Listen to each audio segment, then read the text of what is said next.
श्रीमती कुंती महारानी भगवान श्री कृष्ण के इस जगत में प्रादुर्भाव के अवतार के अनेक कारणों को प्रस्तुत की और अंत में उन्होंने कहा कि हे प्रभु, आपका अवतार होता है इस संसार में दुखी जीवों का दुख दूर करने के लिए, सुख देने के लिए।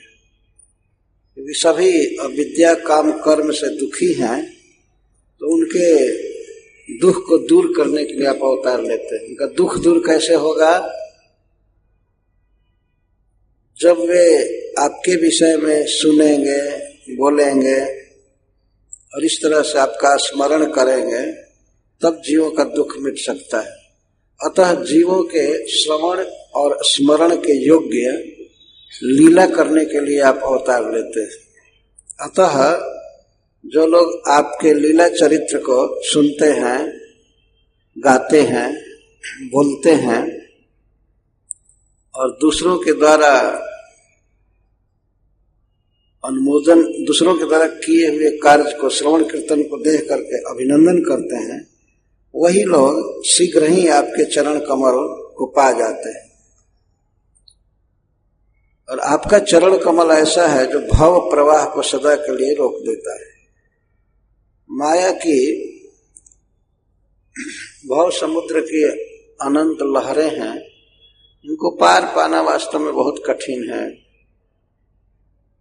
लेकिन जब किसी व्यक्ति का प्रेम होता है भगवान में, तो अपने आप ये माया की तरंगे, लहरें शांत हो जाती है, धारा रुक जाती है, जन्म मरण की परंपरा रुक जाती है।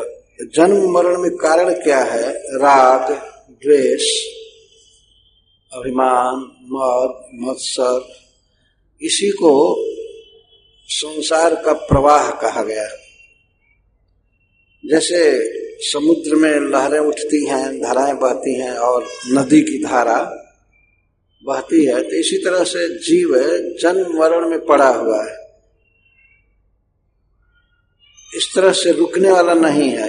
एक शरीर के बाद दूसरा शरीर लेता है जीव, फिर तीसरा शरीर लेता है। प्रत्येक शरीर में भूख, प्यास, सर्दी, गर्मी, मान, अपमान, राग, द्वेष लगा रहता है। ये है भव प्रवाह।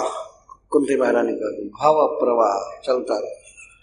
कैसे रुकेगा जीव? कैसे जन्म मरण से मुक्त हो सकता है? भगवान का श्रवण कीर्तन कर,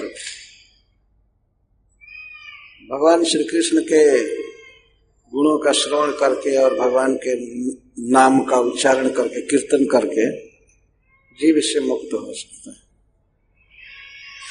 ऐसा वर्णन कर रहे हैं। यह महिमा श्रीमद् भागवतम में अनेक प्रसंगों में और अनेक श्लोकों में इस श्रवण कीर्तन की महिमा कही गई है। भगवान चैतन्य महाप्रभु ने इस पर बहुत जोर दिया है। श्रवण कीर्तन जले कर सिंचन।